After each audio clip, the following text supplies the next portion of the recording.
qui nous aime encore.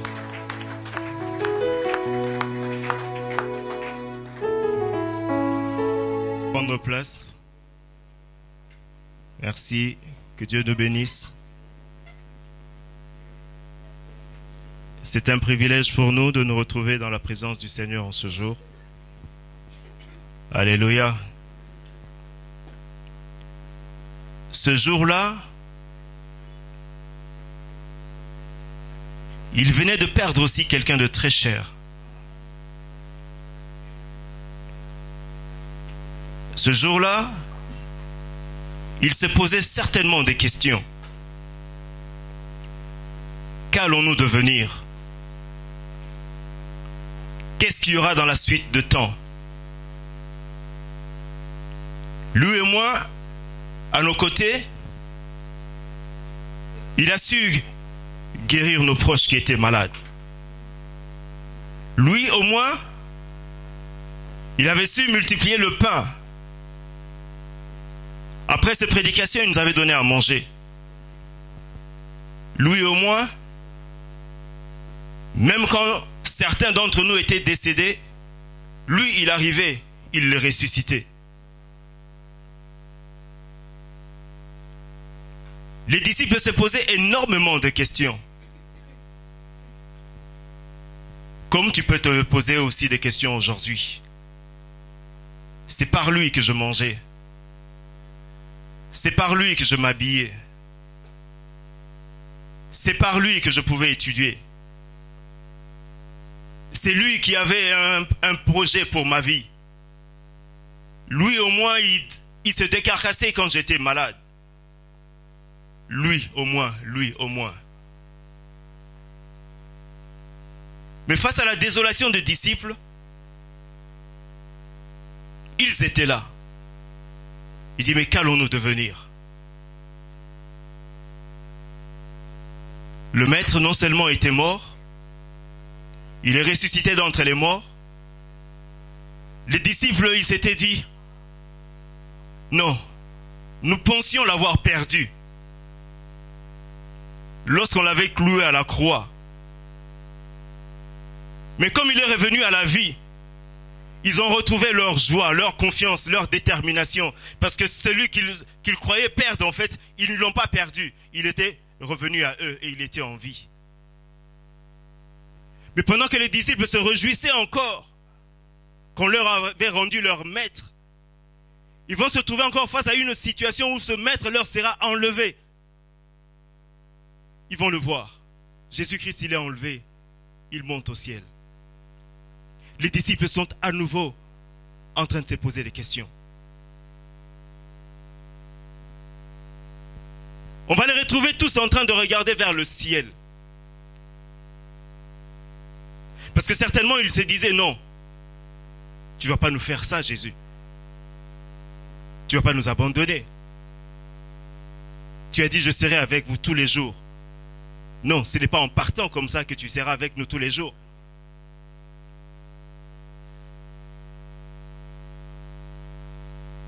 Les disciples, ils étaient comme désemparés. Nous sommes dans le livre de Actes au chapitre 1er. Le verset 10, je commence ma lecture.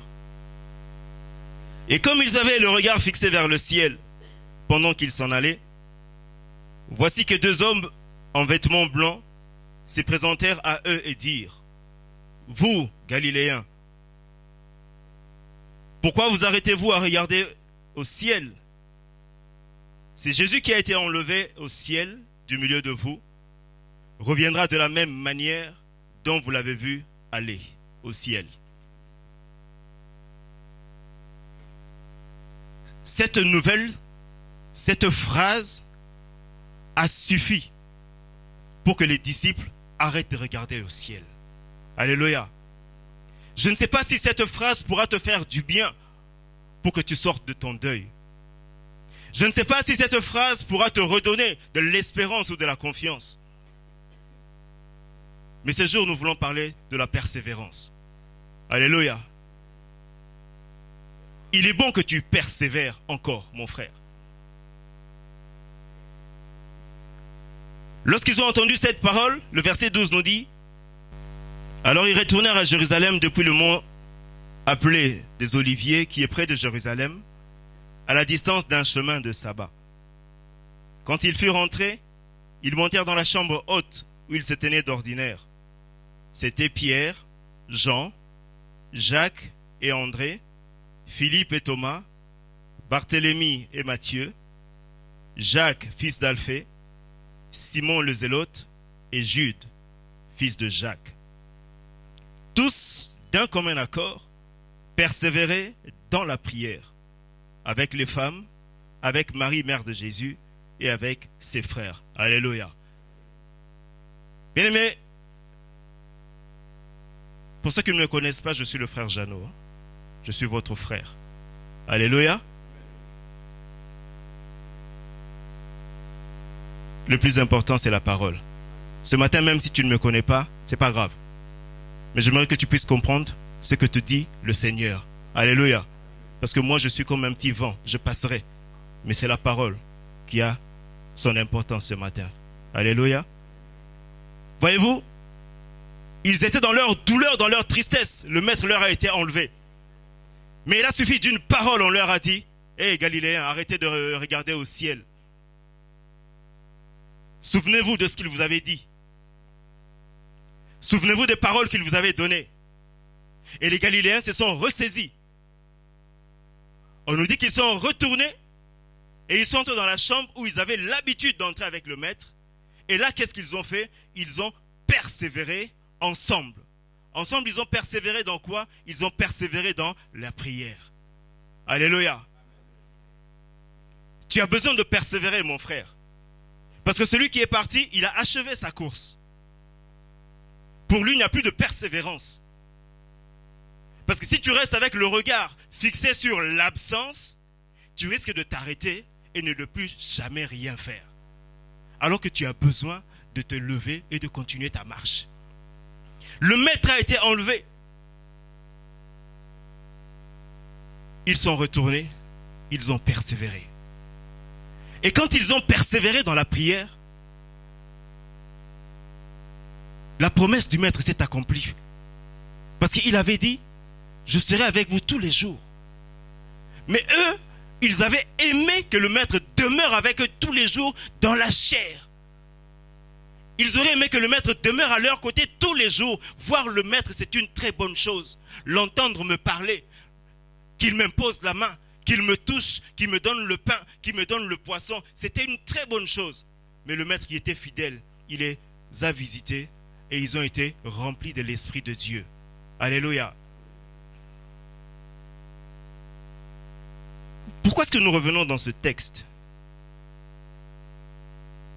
J'aimerais inviter l'Église du temps moderne à se replonger un peu dans la vie de l'Église primitive. Alléluia. J'aimerais que nous puissions nous replonger dans la vie de l'Église primitive pour voir, parce que eux, ils avaient reçu la parole, elle était plus fraîche que ce que nous avons reçu. Je dis plus fraîche, moins dégradée avec le temps, moins déformée avec le temps, moins diluée avec le temps que l'évangile que nous avons aujourd'hui. Et j'aimerais que tu sois sûr, en tant qu'enfant de Dieu, en tant qu'Église, en tant que celui qui suit Jésus, est-ce que véritablement on peut te retrouver comme ceux qui nous ont précédés, ceux qui ont écouté Jésus, ou bien nous sommes différents d'eux? Alléluia. Cette Église, dans la Bible, on nous parle de la première communauté chrétienne. On pourrait parler de l'Église primitive, l'Église préhistorique, l'Église moins évoluée, l'Église sans Wi-Fi, l'Église sans bâtiment, l'Église sans le confort, sans le luxe que nous pouvons avoir aujourd'hui. Parce que la science nous permet d'avoir certaines choses qu'eux n'avaient pas à cette époque-là. Alléluia. Mais j'aimerais nous dire à tous, ce qui n'a pas changé depuis cette époque-là, jusqu'au retour du Seigneur, c'est sa parole qui demeure pour l'éternité. Alléluia. Donc, puisque cette parole que eux ont reçue, ils l'ont transmise, elle est arrivée jusqu'à nous. Elle a été retranscrite. Il est bon que je m'interroge tous les jours de ma vie si la parole dans laquelle j'ai cru, la parole que je vis, la parole que je pratique, est-ce véritablement l'évangile du Maître ou je suis en train de vivre autre chose? Alléluia. Ils sont entrés dans la chambre haute. Ils ont prié. Ils ont prié. Et la promesse de l'Esprit est descendue sur eux. Ceux qui étaient en dehors, certains les ont considérés comme des personnes qui étaient ivres. Certains ont dit, ces hommes sans connaissance, qu'est-ce qui leur arrive? Qu'est-ce qui leur arrive? Ça, c'est la question que quelqu'un de l'extérieur doit se poser à ton sujet. Est-ce que quelqu'un s'est posé la question de savoir qu'est-ce qui t'arrive à toi? Alléluia. Mon frère, ma soeur, si personne ne s'est interrogé au sujet de ta vie pour te poser la question qu'est-ce qui t'arrive, dis-toi bien, tu es en train de te mentir à toi-même. Ta vie n'intéresse personne. Mais si véritablement tu as été touché par l'évangile, que ceux-là ont reçu, et tu as été visité par l'Esprit qui les a visités, et que ta vie a été transformée pour que tu sois semblable au Maître, quelqu'un va te poser la question, qu'est-ce qui se passe dans ta vie? Si on ne t'a pas considéré comme étant un fou, pose-toi des questions. Si on ne t'a pas considéré comme étant un malade, pose-toi des questions. Si on ne t'a pas posé la question de savoir mais par où tu es passé, parce que tu n'étais pas comme ça avant, j'aimerais te dire, pose-toi des questions, c'est que tu n'es pas encore arrivé.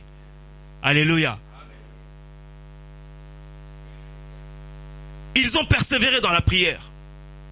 Et pendant qu'ils persévéraient dans la prière, l'Esprit a permis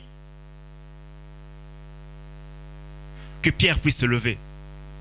Là, il va s'adresser maintenant à ceux qui étaient dehors. Ceux qui s'étaient passés dans la chambre haute, eux le savent. Il va s'adresser à ceux qui étaient à l'extérieur. Il va longuement parler à ceux qui étaient à l'extérieur. Et les personnes de l'extérieur vont questionner Pierre. Chapitre 2, verset 37. Après avoir entendu cela, ils eurent le cœur vivement touché. Et ils dirent à Pierre et aux autres apôtres, « Frères, que ferons-nous »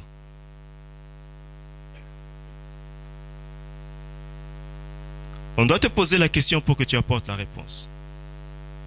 Alléluia. Pierre a parlé. Il a fait comprendre à ceux qui étaient en dehors que nous ne sommes pas devenus fous. Nous n'avons pas bu. Nous sommes en plein jour. Ce n'est pas l'ivresse, mais c'est la visitation de Dieu. Il y a quelques jours, nous étions comme perdus avec le regard tourné vers le ciel. Mais du ciel est venu quelque chose. Du ciel est descendu quelqu'un qui habite maintenant en nous, qui a transformé nos vies. Cette personne, c'est Jésus, qui est venu en nous par la présence sous la personne du Saint-Esprit. Et Jésus a transformé nos vies. Que devons-nous faire alors si Jésus a transformé nos vies, vous, Galiléens? Pierre leur répondit, « Répentez-vous et que chacun de vous soit baptisé au nom de Jésus-Christ pour le pardon de vos péchés et vous recevrez le don du Saint-Esprit. Car la promesse est pour vous, pour ceux qui étaient à Jérusalem ce jour-là, pour vos enfants et pour tous ceux qui sont au loin, en aussi grand nombre que le Seigneur notre Dieu les appellera. » Nous étions au loin, nous n'étions pas à Jérusalem. La promesse, elle est pour nous aussi. Et par beaucoup d'autres paroles, il rendait témoignage et les exhortait en disant, « Sauvez-vous de cette génération perverse. » Chose que je dis encore aujourd'hui, sauve-toi de cette génération perverse. Sauve-toi, sauvez-vous de cette génération perverse.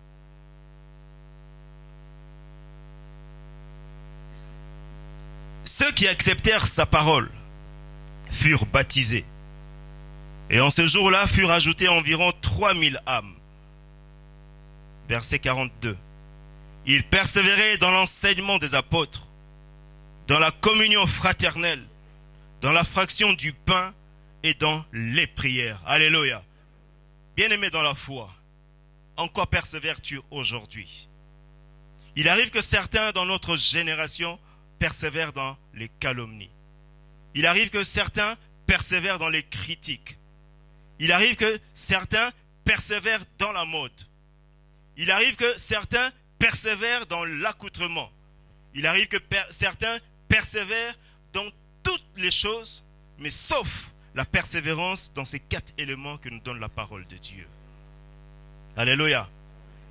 Bien-aimé, on nous dit qu'il persévérait dans l'enseignement. Il est bon que tu puisses persévérer dans l'enseignement de la parole de Dieu. Il est bon que tu puisses persévérer dans le partage de l'évangile. Il est bon que tu puisses persévérer à sonder les Écritures.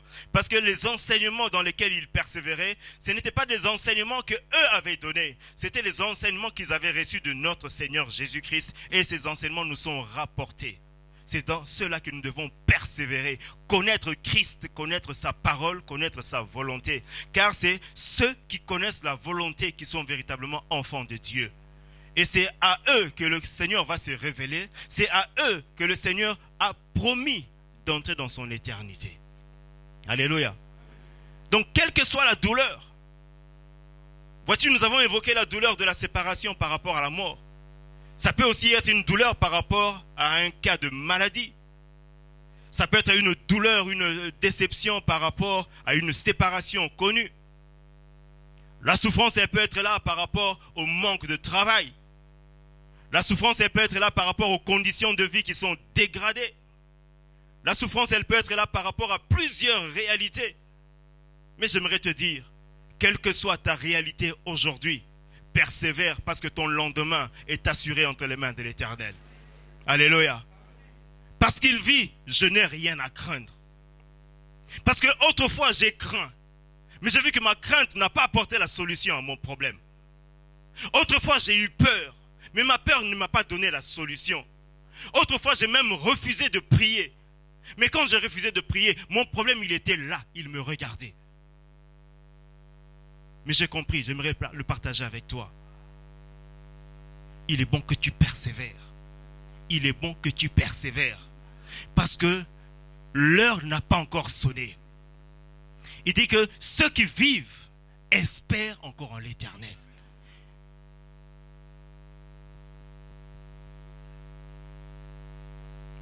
Il persévérait dans l'enseignement des apôtres, dans la communion fraternelle. Vois-tu, lorsque tu te sens accablé, lorsque tu te sens abattu, des fois nous avons le réflexe de nous retirer. Eux, ils sont bien. Moi, j'ai mes problèmes. Eux, ils sont ceci. Moi, je suis cela. Et tu peux avoir tendance à te retirer. Est-ce qu'en te retirant, tu es sûr que tu as la solution? Il est bon que nous puissions imiter ceux qui nous ont précédés. Parce qu'ils ont vu faire. Ils nous ont communiqué afin que nous puissions le faire aussi. Persévérer dans la communion fraternelle. Persévérer dans la fraction du pain. Ce partage, il est nécessaire. Il est indispensable. C'est la volonté de Dieu. Et il persévérait dans la prière aussi. Alléluia. Frères, tous ces aspects sont non négligeables.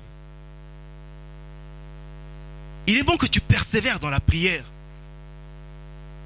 Mais il n'y a pas que la persévérance dans la prière. Alléluia.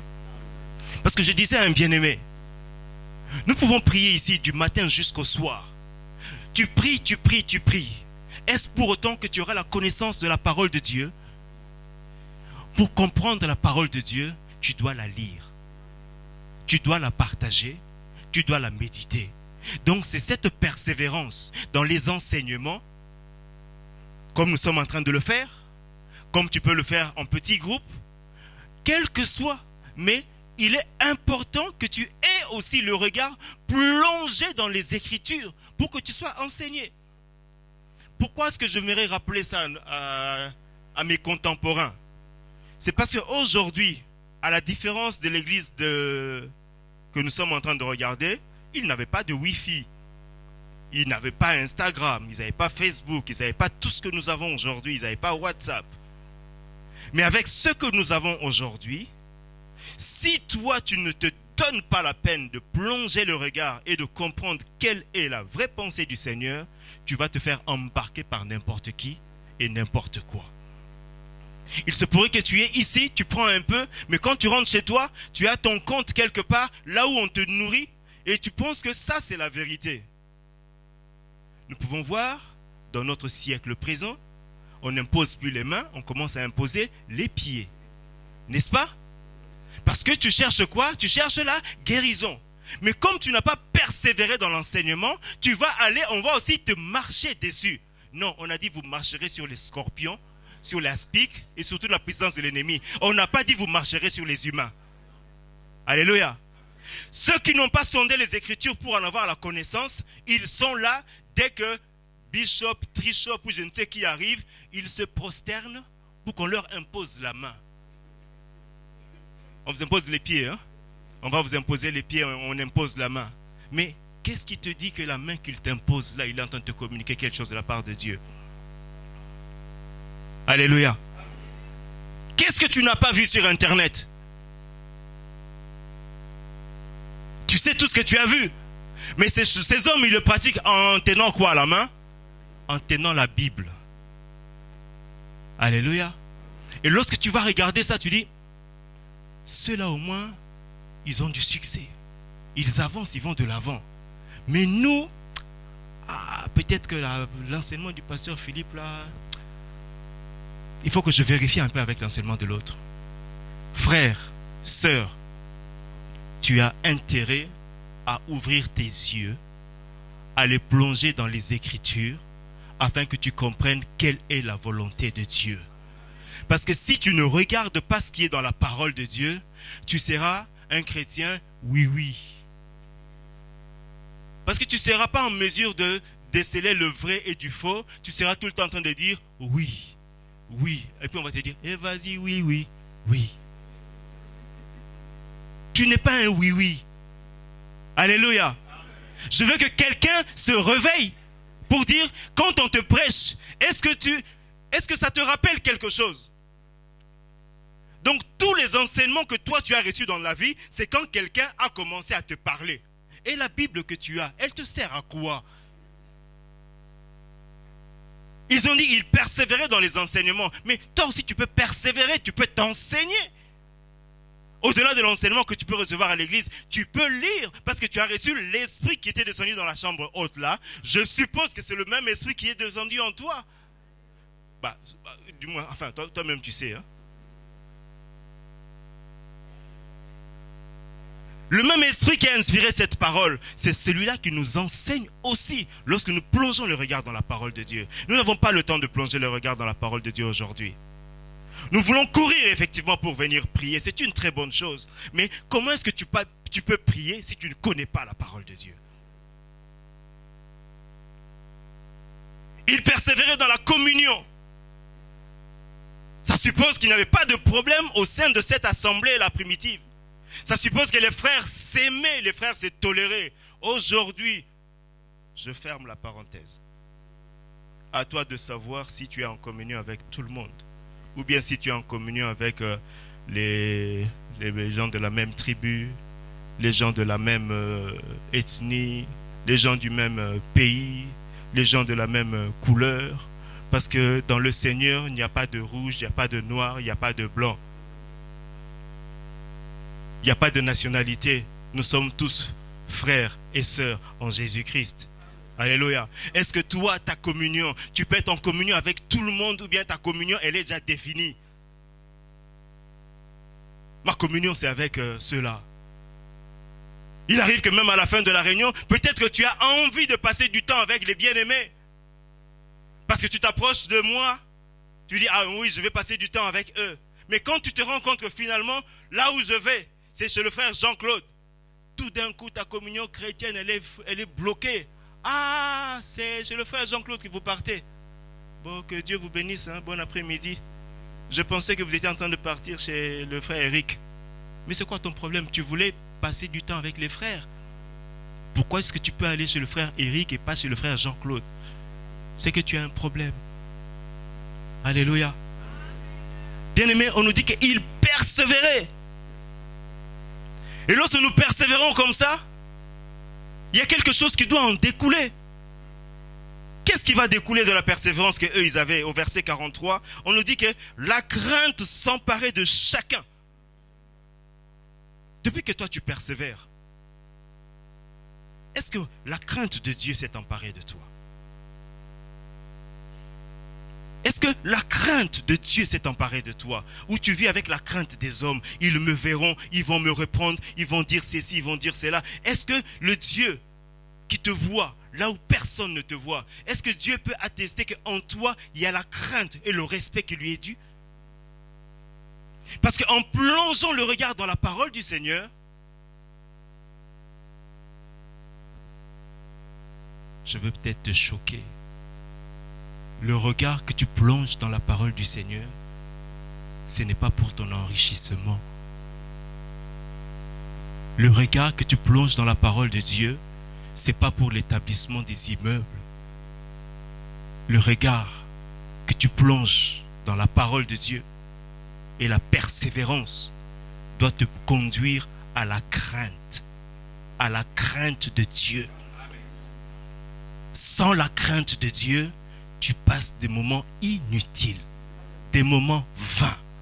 Parce qu'il y a une rétribution, il y a quelque chose de glorieux que le Seigneur réserve à ceux qui marchent et qui observent sa parole, ceux qui marchent dans la crainte de l'Éternel.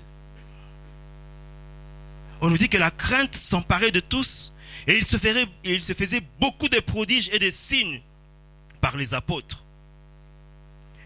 Tous ceux qui avaient cru étaient ensemble et avaient tout en commun. Alléluia. Il m'arrive souvent de poser des questions. Comme ce jour, je poserai des questions. J'en ai eu une qui m'embête depuis hier en réalisant ce texte. Si tu as une réponse, tu nous l'apporteras.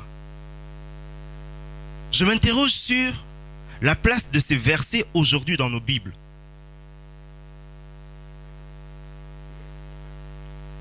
Tous ceux qui avaient cru étaient ensemble et avaient tout en commun.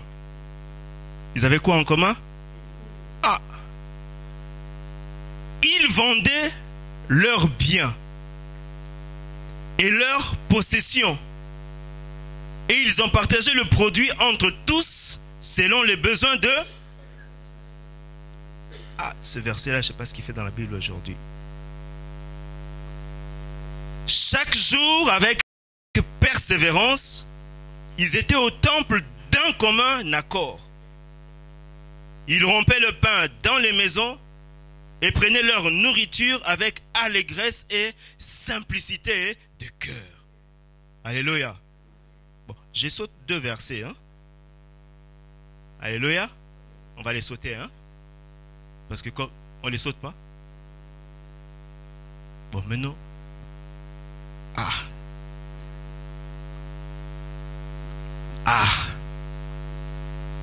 Bon, qu'est-ce que nous avons en commun? Ce verset-là, il est dans ta Bible. Hein? Peut-être que tu l'avais sauté en faisant la lecture ou tu étais parti vite. Mais maintenant que moi, j'étais ouvert les yeux sur ce verset-là, on nous dit qu'ils avaient quoi en commun? Qu'est-ce que nous avons tous en commun ici? On n'a pas parlé de l'amour ici. Ce n'est pas l'amour qu'ils avaient en commun. Alléluia. Ils avaient quoi en commun? Leur bien. Hein? Là, on parle de bien. Là, on ne parle pas de l'amour. Hein? L'esprit qu'ils avaient en commun, non, ce n'est même pas l'esprit aussi. Hein? On parle des biens qu'ils avaient. Ils avaient tout en commun pour que personne ne manque de... Est-ce que c'est vrai aujourd'hui? Est-ce que c'est vrai? Bon, que Dieu nous enseigne hein, par rapport à ces deux versets-là. Moi, je continue. Alléluia. Oui, bien aimé, c'est vrai que nous en rigolons. Mais je me pose la question. Mais ces versets-là, ils nous servent à quoi aujourd'hui? Comment est-ce que nous comprenons l'importance de ces versets aujourd'hui dans nos Bibles?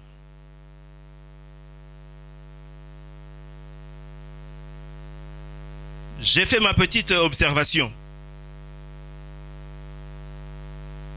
Je n'ai rien contre qui que ce soit. Alléluia. Mais seulement je constate que de nos jours, quand les hommes mettent en commun, c'est sûr qu'on ne met pas tout en commun. Hein? Voilà, on ne va pas se mentir ici, Dieu nous voit.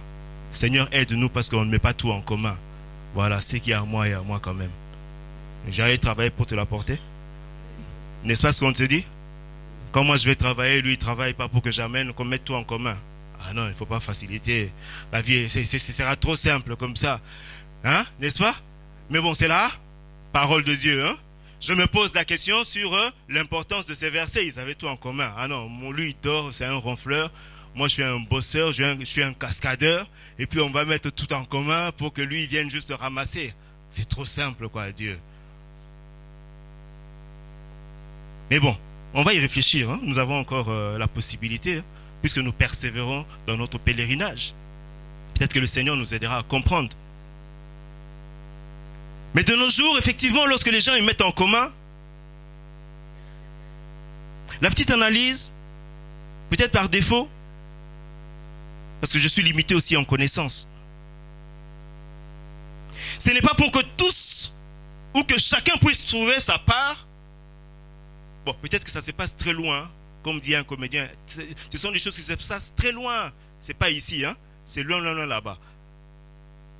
C'est que lorsque les gens ils mettent ensemble,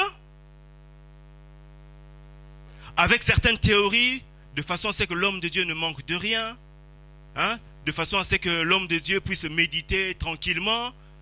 Mais aujourd'hui, lorsque ça se met en commun, on va dire que ce n'est pas pour que tous, hein, ou que chacun ait sa part, mais c'est surtout pour que l'homme de Dieu ne manque de rien.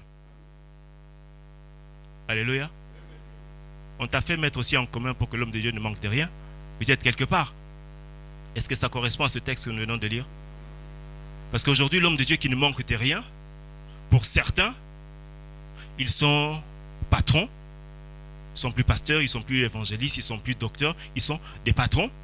C'est plutôt des businessmen. Et certains se sont spécialisés dans les offrandes.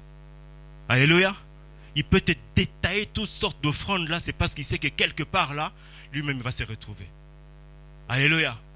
Mais si on fait des offrandes, quelles que soient les sortes d'offrandes qu'on va faire, ce n'est pas en fait pour que l'homme de Dieu puisse se retrouver. À l'origine, c'était pour qu'il ne manque de rien à tous ceux qui viennent dans la maison. Mais de nos jours, bon, je n'accuse personne, hein? Alléluia. Mais c'est juste un constat. Hein? Moi aussi, j'ai des comptes sur Internet. Moi aussi, je reçois des messages. Moi aussi, je peux voir certains hommes de Dieu qui, voilà, qui, on va dire, respirent bien. Ils respirent bien parce que les fidèles dans l'église, ils sont tendus. Ils sont bien tendus. Ceux-là, ils n'ont même plus un poil. La tondeuse, elle passe très bien. C'est pour que l'homme de Dieu, il ne manque de rien. Non, bien-aimé. La pensée du Seigneur, c'est que nous mettons ensemble. C'est pour que le nécessiteux, il trouve sa part. Mais est-ce que le pasteur, il est forcément le nécessiteux? Est-ce que le bishop, là, le prophète, il est forcément nécessiteux? Mais il a déjà son compte en banque. Il a publié que moi, j'ai déjà. Mais pour ceux qui n'ont pas, là, c'est au point où, sur les mêmes choses qui circulent là, hein, puisque chez l'homme de Dieu, il ne doit manquer de rien, on nous présente même des fois, voici les types de chaussures. Ce sont les chaussures des hommes de Dieu. Ce sont les chaussures des fidèles. Alléluia. Mais les chaussures des hommes de Dieu là, il peut en avoir 10, 13, 14. Et le fidèle là, son seul Moussounyabata là. Hein? Moussounyabata, donne-moi encore. Voilà, tong. Tong bien recollé, hein? Bien attaché avec fil de fer. Et ça ne dit rien. Mais il faut seulement que l'homme de Dieu soit dans l'aisance. Bien aimé, je saute un peu pour revenir. Alléluia. Lorsqu'ils étaient dans la chambre haute, avant que le Saint-Esprit ne descende, il y avait une situation que les apôtres devaient régler. Alléluia. Est-ce que tu la connais, la situation? Peut-être toi tu ne connais pas. Je t'apprends. Jésus a été trahi par Judas. Judas, pris de remords, il va mourir. Et la promesse du Saint-Esprit était là pour les apôtres. Et comme Christ avait choisi combien d'apôtres, ils se sont retrouvés. Il était question que les choses soient remises en place. Pour que le Saint-Esprit arrive, il fallait que le 12e prenne sa place. Alléluia. On va nous dire que les apôtres inspirés, ils n'ont pas posé la question, bon, qui veut devenir... Non. Ils ont prié. Ils ont dit, bon, maintenant, il y en a plein qui sont avec nous. Parce qu'il y avait plusieurs catégories, on va dire. Il y avait des disciples et il y avait des apôtres. On va dire, voyons dans ceux qui ont été avec nous, depuis que nous marchons avec le Maître, il y a certainement quelqu'un qui peut être digne de reprendre la place laissée par Judas. Ils ont prié. Il y a eu 2 personnes qui étaient véritablement éligibles au poste. Il y a eu qui et qui? Oui, Matthias, c'est parce qu'il a été choisi. Matthias, c'est qui? Voilà. Je savais que quelqu'un va me dire Matthias. Parce que Matthias a été choisi. Il y avait Matthias et qui? Voilà. Oui, avec Joseph. Alléluia. Mais qu'est-ce qu'on nous dit par rapport à ce Joseph-là? Je voulais juste prendre l'exemple et puis je vais te laisser en juger, hein, en comparaison avec les hommes de ce jour. Alléluia. Les hommes dans notre temps. Et lorsqu'on nous parle de certaines personnes qui avaient vendu leur champ, qui devaient ramener l'argent aux pieds des apôtres, tu te souviens de qui? Ananias et Saphira. Mais bon, nous oublions aussi qu'il y en avait un qui avait vendu avant. Ananias et Saphira, ils ont vendu et ils ont dissimulé une partie. Mais le Joseph, le Barsabas là, qui était candidat potentiel pour prendre la place de Judas, on nous dit que lui, il a été vendre ses propriétés et il a ramené l'argent aux pieds des disciples. Mais aujourd'hui, il est difficile que nous ayons tout en commun parce que il est difficile que ceux qui ont accumulé au nom de l'évangile puissent mettre en commun afin que ceux qui n'en ont pas puissent se bénéficier. Alléluia. Cet homme-là, loin de notre génération, puissance, loin de notre génération, il a pris ce qu'il avait. Lui qui était compté parmi les proches, ceux qui avaient marché avec Jésus véritablement, il a vendu. Il est venu déposer la ressource aux pieds des disciples, afin que ceux qui venaient, chacun puisse avoir sa part. Alléluia. Bien-aimés dans la foi, nous nous interrogeons, mais que nous puissions comprendre véritablement que si je ne sonde pas les Écritures, je m'expose à être une proie. Je m'expose par rapport à ceux qui ont transformé, ne serait-ce que ce bout de passage, pour faire en sorte qu'eux, ils ne manquent de rien. Il se pourrait que quand il arrivera, ou quand ils vont arriver, ils auront une facilité de parler, au point où véritablement, quand nous allons mettre ensemble, tu peux croire que c'est pour que le nécessiteux puisse trouver sa part. Mais non, c'est parce que certains commencent à marcher avec des calculettes dans leur tête. Ils savent comment ils vont chauffer la salle.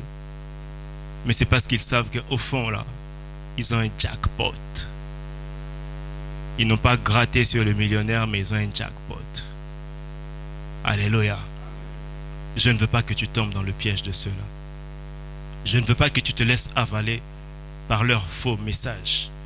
Voilà pourquoi il est important que nous ayons encore le regard par rapport à ce qui s'est passé dans l'église primitive. Ils persévéraient dans l'enseignement des apôtres.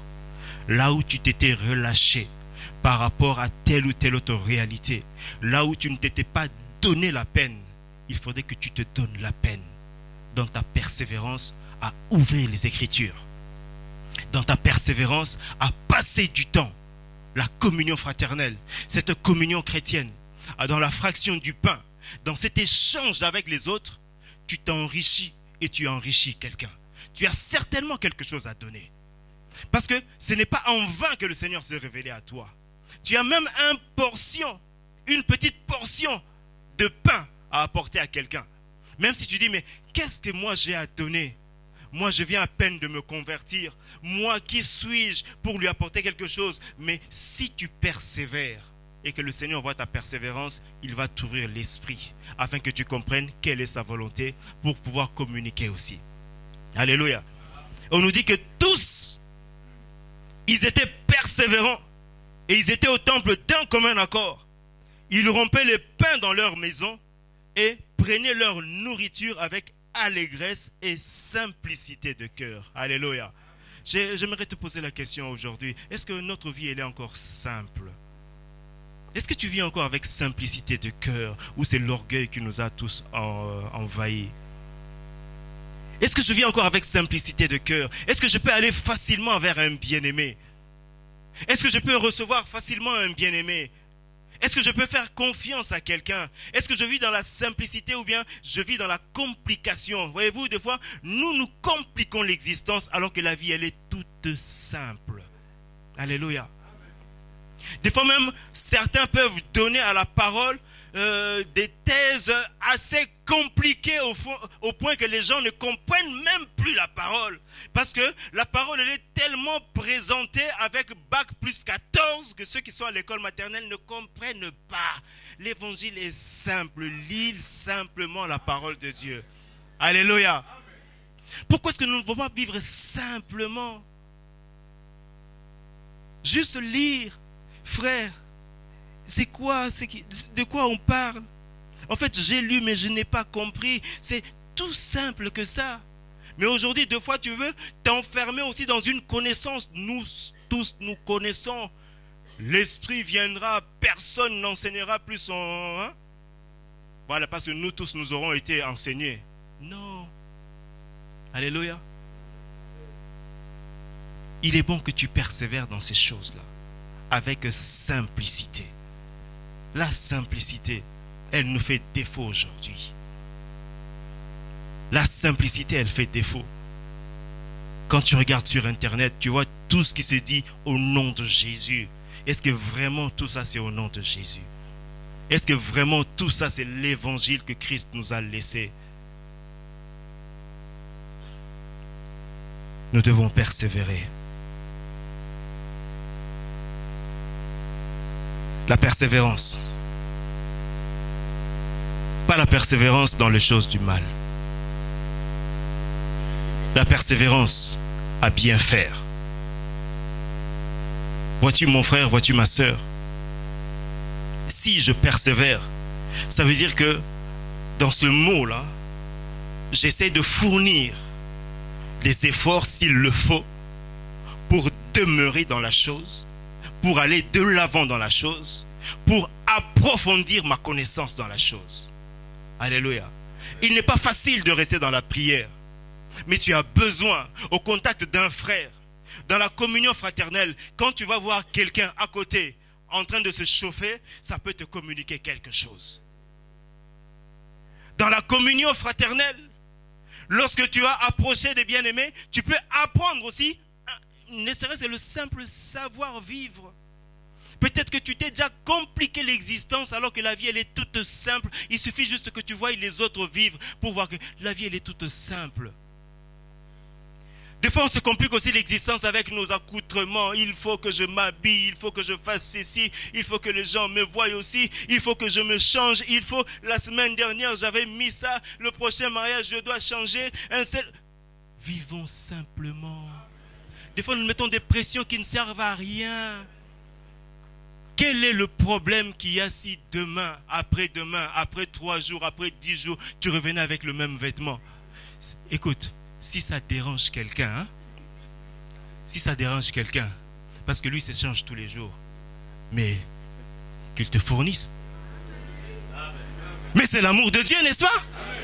Si ça te dérange de me voir tous les jours avec la même chemise, on dit, ah, ça commence à... Amène-moi la chemise, je vais me changer. En toute simplicité. Alléluia. Pourquoi si nous voulons nous compliquer l'existence, il faut que je trouve le dernier cri qui est sorti? Non, laisse-le. Il n'est pas pour toi.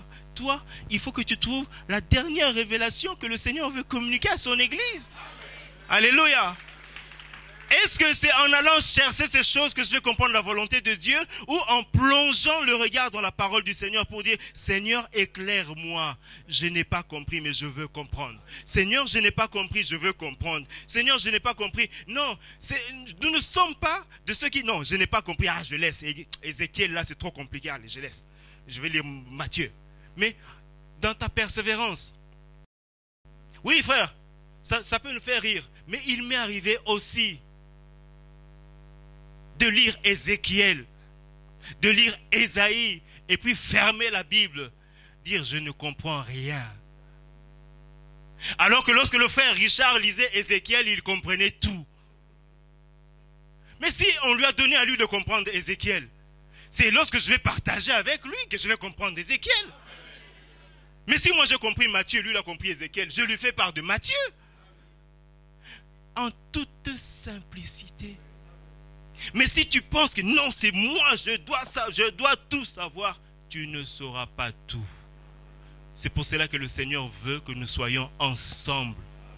La communion chrétienne, le partage, l'approfondissement de la parole, c'est pour que celui qui connaît A puisse te communiquer A.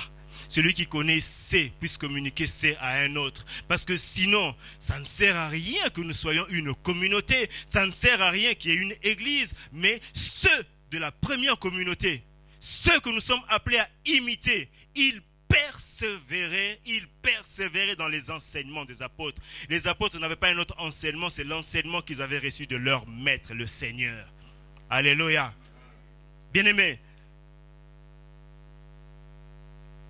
dans Romains chapitre 2,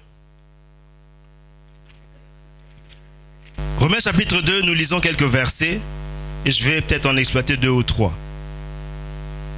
Tu es donc inexcusable, qui que tu sois, toi qui juges, car en jugeant les autres, tu te condamnes toi-même. Puisque toi qui juges, tu agis comme eux. Je lis à partir du premier verset. Nous savons en effet que le jugement de Dieu contre ceux qui agissent ainsi est selon la vérité.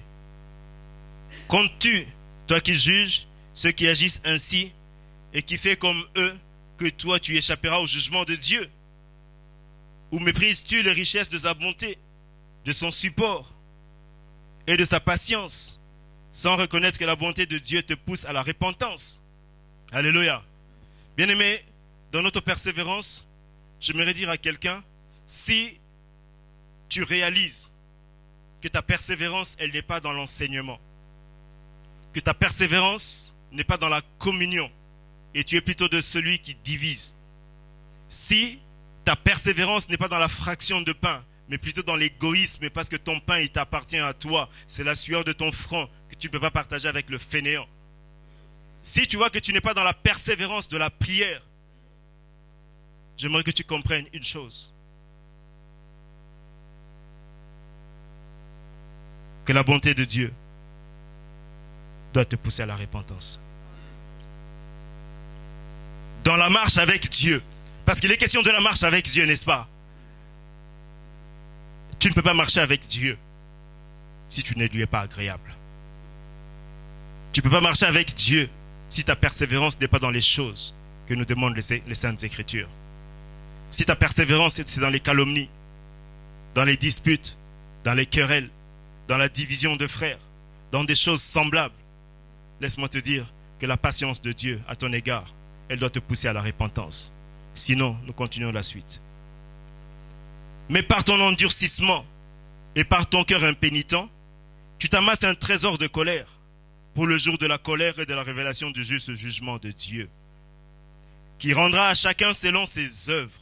Alléluia. Dieu n'est pas un homme pour mentir. Il dit, il rendra à chacun selon ses œuvres. Laisse-moi te dire, aucune œuvre n'est cachée. Tes œuvres, je ne les connais pas. Mes œuvres, tu ne les connais pas. Mais il y en a un qui connaît. Dis à ton voisin, il te connaît. Il te connaît. Verset 7.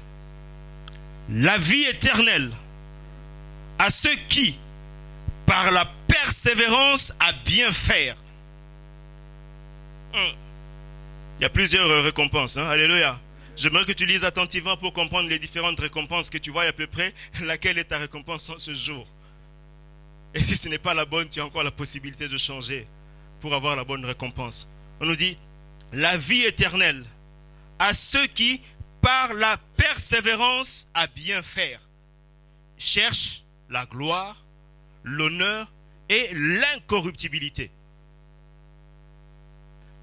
Mais la colère et la fureur à ceux qui, par esprit de dispute, désobéissent à la vérité et obéissent à l'injustice. Il n'a pas fini, il continue. Tribulation et angoisse pour toute âme humaine qui pratique le mal. Alléluia. Pour le juif premièrement, puis pour le grec. Voyez-vous, on nous dit premièrement pour le juif, puis pour le grec. Donc ça veut dire pas nous. Alléluia. Non, mais je vais entendre ta réaction. Ah oui, parce que non, je pensais que certains allaient dire, bon, ça c'est juste pour les juifs et les grecs. Moi, comme je ne suis pas dedans, ouf, je suis sauvé. Laisse-moi te dire, si tes œuvres sont comme les œuvres des juifs et des grecs, toi aussi, tu finiras dedans. Alléluia. Gloire, honneur et paix pour quiconque pratique le bien, pour le juif premièrement, puis pour le grec. Car auprès de Dieu, il n'y a pas de considération de personne. Alléluia. Bien-aimé, dans la persévérance, au milieu des épreuves, au milieu de toutes les réalités, on te dit que tu dois persévérer à faire le bien. C'est quoi faire le bien? Tu dois persévérer à faire le bien. Tu sais ce que c'est, le bien. Tu dois persévérer à faire le bien. Parce que le bien, il est inscrit même dans ton esprit. Le bien, il est inscrit dans ta conscience. Le bien, on te l'a fait connaître par tous ceux qui sont passés par ici ou par un autre endroit. Tu as écouté le bien, les œuvres bonnes qui conviennent aux saints, les œuvres qui ont été préparées d'avance afin que nous puissions les pratiquer. Maintenant, c'est à toi de voir où te conduira ta persévérance. Mais ceux qui ont persévéré, la persévérance les a conduits à la crainte de Dieu. Et cette persévérance à bien faire va nous conduire ici à la vie éternelle. Alléluia. Bien-aimés dans la foi, nous avons commencé par évoquer ceux qui nous ont quittés, ceux qui se sont endormis. Ils sont partis plus vite qu'on ne le pensait. Ils sont partis plus vite qu'on ne le désirait. Mais bien aimés, ils ont achevé leur persévérance. Et à toi maintenant qui continue ta marche, tu persévères sur le chemin de l'éternité ou bien tu persévères sur l'autre chemin? Car vois-tu, il n'y a pas 3 chemins. Il y a 2 chemins. Alors que dans certaines nationalités, on cherche de 2e, de 3e voie, de 4e voie, de 10e voie pour sortir de la crise. J'aimerais te dire, vis-à-vis de la parole de Dieu ce matin, comme hier, comme demain, il n'y a pas 2 voies. Il n'y a pas 3 voies. Il n'y en a que 2. Je choisis la vie qui m'est donnée par la parole du Seigneur. Je persévère dans la vie pour recevoir la vie éternelle. Ou alors, je persévère dans le mal, qui est le contraire de la parole de Dieu, et je veux obtenir aussi la récompense qui revient à ceux qui auront pratiqué le mal. Alléluia. Alléluia. Christ s'adressant à ses disciples, quand il les envoie, il va leur dire, allez, vous serez chassés, vous serez persécutés à cause de l'évangile. Il se pourrait que toi aussi tu es persécuté. Il se pourrait que toi aussi on te calomnie, on t'insulte. Tu vis des moments difficiles à cause de l'évangile. Si tel est le cas, j'aimerais te dire, tu es sur le bon chemin. Si ce n'est pas le cas, trouve le chemin de l'évangile afin que le Seigneur avance avec toi. Et on va dire, celui qui persévérera jusqu'à... C'est quoi la fin? Celui qui persévérera jusqu'à la fin. C'est celui-là qui sera sauvé. Certes, nous le sommes. Sauvé, certes, tu l'es. Parce que tu as cru en Jésus-Christ. Tu as accepté sa parole. Cette parole en toi fait de toi un sauvé. Mais bien aimé, sauvé. Celui qui était sauvé au dernier moment. Celui qui a été sauvé dans son temps de prolongation. C'est ce brigand-là de la croix. Lui, il est sauvé et il est parti. Toi et moi qui sommes sauvés et qui continuons à marcher, qui continuons à danser, qui continuons à respirer, nous devons persévérer jusqu'au dernier souffle pour véritablement que ce salut se transforme pour l'éternité. Alléluia. Alléluia. Et pour y arriver, je dois persévérer. C'est le message que je voulais te dire. Dans la marche avec Dieu, il y a plusieurs défis devant toi. Dans cette marche avec Dieu, des fois tu peux douter. Comme le Seigneur a inspiré à ce bien-aimé qui a chanté. Dans mon parcours sur la terre, tout peut sombrer. Dans ma marche vers le ciel, tout peut sombrer. J'ai fini. Si la peur met des doutes sur ma route, je chanterai, tu es fidèle, Emmanuel, Emmanuel,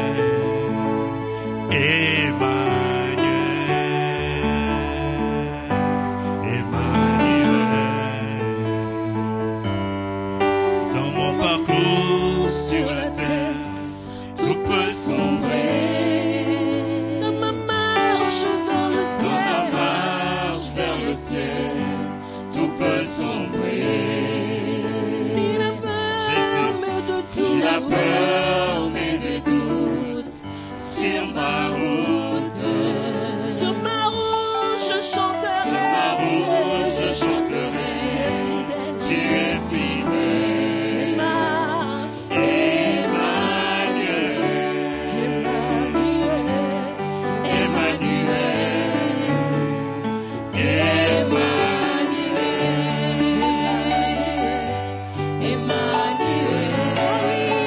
Dans ma marche vers le ciel, dans ma marche vers le ciel, tout peut sombrer.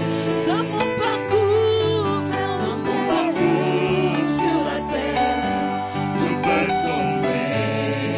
oh si la peur met de Si la peur met des doutes sur ma route, alors sur ma route je chanterai.